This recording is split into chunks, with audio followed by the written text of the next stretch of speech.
What's going on, everyone? Juicebags here, and welcome back to the channel for some Tower Defense Tuesday. I'm sure everyone has had to have gotten the memo by now, but if you have not, Frankenstorm TD is one of the upcoming tower defense games that has got to be on every tower defense fan's Steam wish list. You got to check it out, y'all. It's really, really good, and it's really, really early. Now, right now, with the Steam Strategy Fest just ended, Frankenstorm TD had another alpha of what will be an upcoming demo to the game available for play. This build is still up as of the posting of this video, but it won't be up for long. So make sure you jump in and check it out. As you see here, there will be a proper campaign in the demo, which, so this is an alpha of a demo, y'all. I can't stress that enough. This is not the launch product. This is not even the demo of the launch product. But there will be a full campaign coming in the demo. And then in this alpha, it gave us an opportunity to choose between one of the three maps. So what is this game all about? It's a roguelike tower defense game. Different playthrough every time. It currently has 3 maps in the game. And there is a really an endless amount of replay with it. And there are environmental differences on every map. Let's jump into the water map and check it out here. Now, every map has its own unique environmental difference. This particular one, you see the currents flowing. Well, if enemies are walking into the current, they get a slow. If they've got the current at their back, they get a speed boost. So you want to take advantage of this opportunity.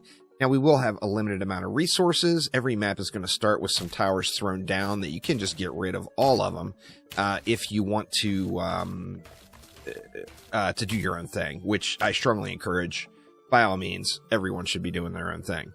Now, in this particular setup, I kind of want the lanes to be going up and down, so from north to south.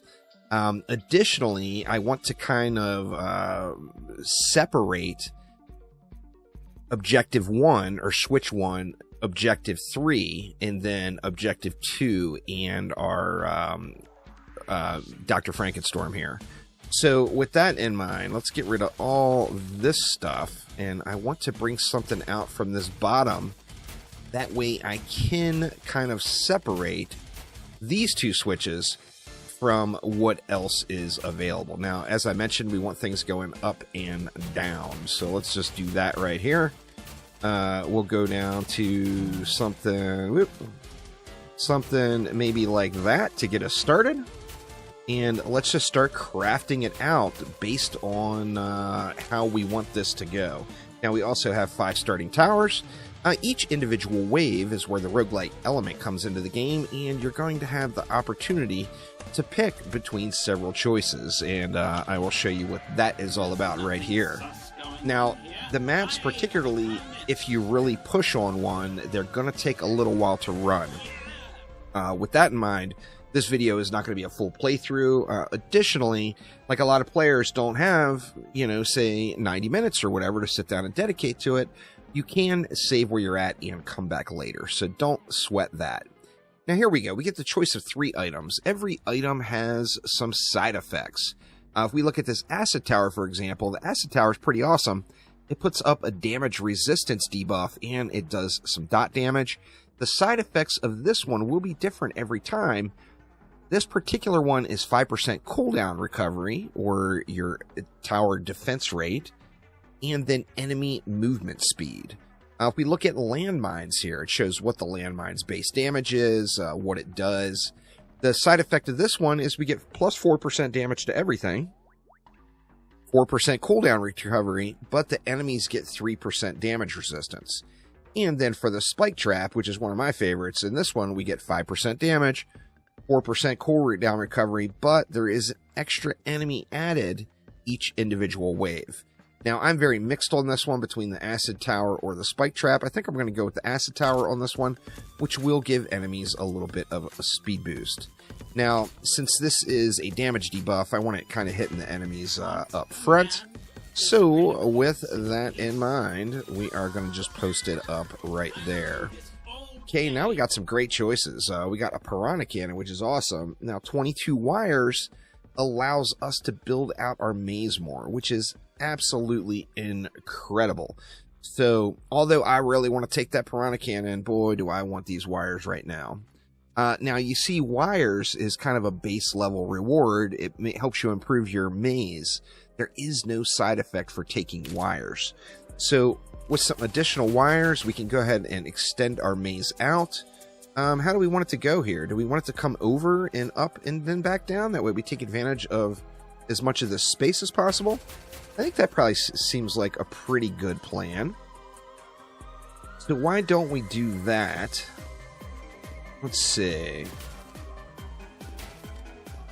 We can actually... Are we going to be able to fit it all? Yeah, we can fit it all right there. We can actually go with something like this and start working on separating off that number 2 slot there. Or you know what? What do we want to do? I got mixed emotions here. Part of me just wants to come back up and around. That snubs the enemies off on the corner there, so I can't go that far. So, Actually, we need one more shorter even, because we have to give these enemies a full path to make it from... well, we want the enemies to go through the kill box every time. So how this works is the enemies are going to go to switch 1, then they're going to go to switch 2, then they're going to go to switch 3, and then they're going to escape out and take out Dr. Frankenstorm here. Now, with that in mind, if we have the enemies go to switch 1 and pass all of the defenses, then they're going to have to pass all of the defenses again to get out to 2. They're going to have to pass most of the defenses to get to 3. And then eventually they would pass all of the defenses to get back out to 4. Actually, with that in mind, let's just do this. Let's leave a space right there. Yeah, that leaves the enemies a space, and then it maximizes the amount of distance we can cover here. Now, looking at where I'm at, I don't feel like these towers are necessarily placed great anymore, because they are going to hit over into this lane anyway. So why not put them up a little bit further? Let's see. We can drop this one. Actually, we can drop that one, say, even right there. And then now we'll put the acid sprayer, like, right here. So let's go ahead and check it out again. And let this bad boy fly. I gotta say, I'm super stoked about this game. For lots of reasons. First off, it's just addicting as hell. Additionally, the developers seem quite awesome. It's a small indie team, and they're very active in their Discord as far as chatting with players and things like that. The devs just seem absolutely awesome. So I just can't help but put this game down. Now, the game is just crazy addicting, too. It has got that value going for it as well. Let's see, do we come... Screwed that one up. We got to give it one more spot there. And let's come down this way. I'll probably end up moving all these around several times here before we get our maze built out. Anyway, the game is just crazy addicting. It's a very base game. This is not even the demo yet. This is just an alpha build of the demo. So, I mean, there's just so much opportunity as far as what can happen in this game. I kind of feel like I want to extend this down one or two more to make this maze a little bit longer. But on the same note, if I keep it like this, I can get back over into here and build out in this area once we're all said and done. So let's just go ahead and do that. Let it fly again. Let's get some more towers going here soon. I'm going to want to move this again. Now, additionally, the types of enemies that spawn are going to be based on your choices. For example, say I wanted Haymaker. Haymaker is 7% stun resistance. Stun is a big part of the game. Stun resistance, dropping it below 0, would increase the amount of time a stun lasts, where stun resistance that's in the positive would decrease the amount of time that the stun lasts. However, by taking Haymaker, it's also going to give a 40% chance for a regular enemy to spawn as a bomb bot. Bomb bots are quite brutal. There's no doubt about it. Now, I am really digging the thought of this piranha cannon, but boy, that 26 wires sure would be give us a lot of progress on our maze. I love the piranha cannon, and it's just teasing me with it right now. So let's see. Let's come back up. We'll go all the way back up and around. This time we'll go up kind of as far as we can here. It looks like we can go to there. And then we'll start coming down once again. Now, we're going to end up having lots of range. With that in mind, our towers will hit all over the place. Like, this is going to easily reach this lane by the end. Additionally, just one of those is easily going to reach that by the end. So let's do something, just packing them all together for a little bit more of a while up there. I am going to want some more towers in the mix here pretty quick, though. That is for darn sure. We don't have anything but the normal enemies up right now. For what's in the game now, personally, in my opinion, I think the brutes are the easiest to deal with. They're super, super tanky, yet they walk very, very slow. I think the hardest enemies to deal with are, without a doubt, the doggos. The hounds. The meta strategy, in my opinion, is never, ever allow hounds to enter the map. In my opinion, hounds are a little bit tuned up. They're a little over the top, no doubt. So hounds are the worst. Bomb bots are the second hardest enemy to deal with, in my personal opinion. Now, here you go. We got an interesting one. A raw 25% damage boost, but we lose 15% of our attack rate. Additionally, we pick up some range, and we get even more damage boosted. So that's a 31% damage gain. And the enemies have 5% max life. Let's go ahead and take that. That seems like a pretty good one to me, to get our towers hitting a little bit harder. And let's see how Wave 7 is going to fly. One of the reasons I wanted to take care of that current is I do really enjoy using traps.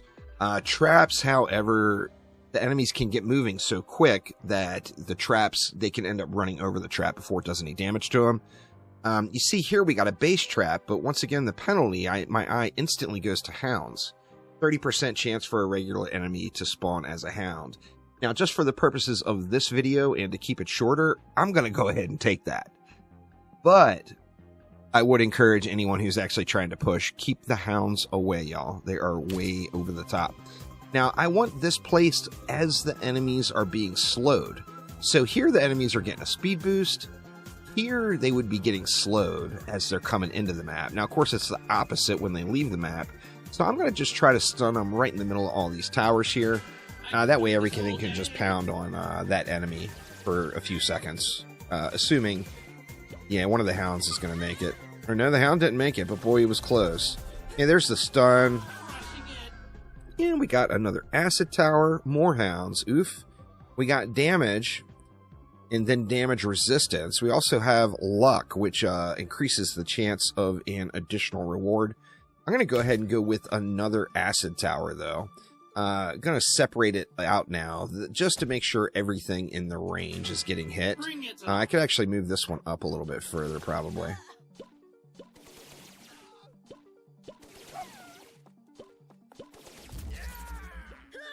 Dead right as he was getting to my stun. Oh, wow, another one. Well, now we get a slow. There's an ice tower. One extra enemy per wave. Let's go ahead and take that ice tower. We'll pop that just right in the middle as well. Try to get that slow out there as, you know, for enemies as they're going to be in our main killing zone here. All right, we got a plague tower. Permanently applies plague, dealing 2.6 times seconds elapsed damage per second. When the carrier dies, plague is applied in a 1.5 meter radius. Now, this gives them a 5% damage resistance. You do want to watch for this and not let it get too carried away. But just for the sake of diversity and adding different enemies to the lane so you all can see them all for this TDT video, we're going to go with Berserker Gang, which is actually one of my favorite reward choices. This one is going to come with bomb bots, though. So now we've got our percentage chance of regular enemies to be the hounds, we got another percentage chance for the regular enemies to be bomb bots. So this could get quite OP. The bomb bots, when they die, they explode and stun any of your towers in the area. So it is kind of like a cyborg from Dungeon Defenders 2. Alright, we got some more wires. We also got a sniper tower with brutes. Let's go ahead and go that, and once again, just to get all of the enemies out on the screen, let's go with some brutes. The sniper tower's got great range. I think I'm going to just pop it back here for now. The sniper towers also have a built-in ability where they've got a 0.3%, or pardon me, a 3% chance every time they hit an enemy to instant kill them. Which, you know, if you get a bunch of snipers out there, you actually see this popping off pretty regularly. Particularly as you get to end game and everything is attacking a little quicker. Just go ahead and come all the way right back down the row there. Keep our up and down amazing going. Although this video is not going to be a full legit attempt at a run, as it just takes too long. I'm more than happy to do that on a live stream if people want to see it. Let me know down in the comments below. However, I want to build out as much as possible, just so you all can see kind of my thoughts on the maze itself. 2 extra enemies, but some more damage, minus damage resistance, and then some movement speed. We got really good negative damage resistance right now, which is nice. Of course, negative damage resistance means we're hitting the enemies harder. So it's like having more power. Boy, those doggos, man, they do get clipping. That is for darn sure. Alright, we got 2 more basic towers. Let's go with those. Little bit more damage, even though it's just kind of tickle damage. It does add up. Plus, there's no downside since it's one of the couple basic choices in the game.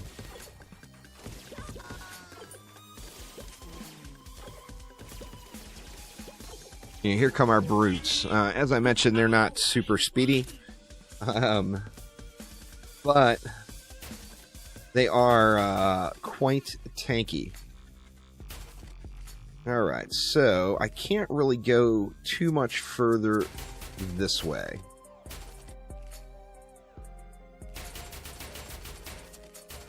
So what do we want to do? How do we want to do this? Do we want to bring this over?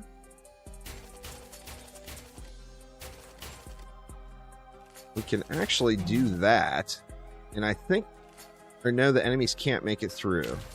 If you watch the little lines, it will show what happens when you block one of the mazes. Like, we're blocking it right there. We actually need to come down one more. No, that's the block. We have to go this way.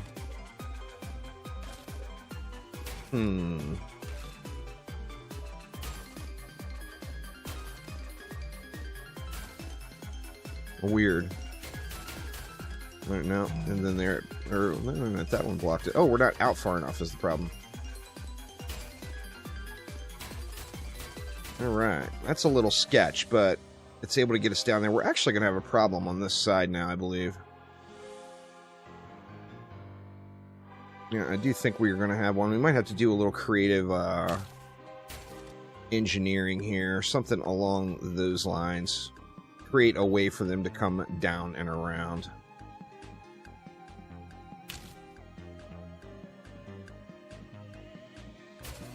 Yeah, let's just keep it going here like this. And hopefully I get some more wires, and I can show you guys kind of what I'm thinking for the build here, for the rest of the maze itself. Now, this run is not going to last an enormous amount of time as we get scaled up here.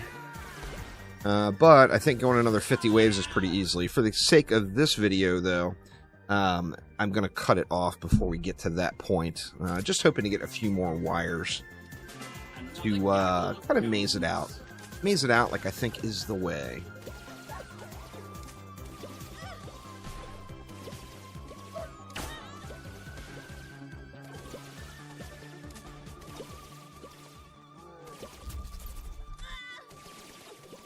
The brutes slow everything down, but I just feel like their movement speed makes it so much easier to deal with. All right, this is where we're going to have some issues. Like if we go here, I think we're going to block it off because of that tile. So we're going to have to go here and down. Actually, you know what? We're just going to have issues here. I'm probably going to end up having to rebuild this area a little bit. Just to give these enemies... I mean, of course, they've got to have room to come out. If you don't give them an open path, then they are going to do some janky things. That is for sure. Wave 18 going smooth. The brutes doing their thing. We got 10 more wires. Let's take a look at what we can do here. That's still good. Wow, that's still good even. What on earth is that?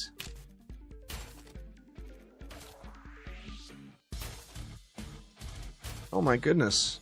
I can't believe the pathing is letting me get that close. That is perfect, actually. So then we can come back across, and now we can get over and utilize that side. But additionally, we're creating another stretch where the enemies are going to have to run in range of defenses and get slapped on. So that aspect of it I do like. Now, as I said, this game is crazy addicting. I did stream it quite a bit over the weekend over on Twitch. Make sure you check it out, y'all. It's an alpha of an upcoming demo, completely free, and will give you literal hours of entertainment for no cost here over the next couple of days as this is still up. You know, it will be coming down soon, so, you know, with that in mind, make sure you play it, y'all. Make sure you play it. So at this point, I think you all get the gist of where we'd like to go. We're going to up and down it around and through there, and that is the way we would want to end this one up. But for the purposes of this video and just a Tower Defense Tuesday look and a little shout out to these awesome devs who are putting together this incredibly fun tower defense game that is up and coming. So thank you all once again. All the links are down in the description. Have a wonderful Tower Defense Tuesday, and I will see you next time. Take it easy.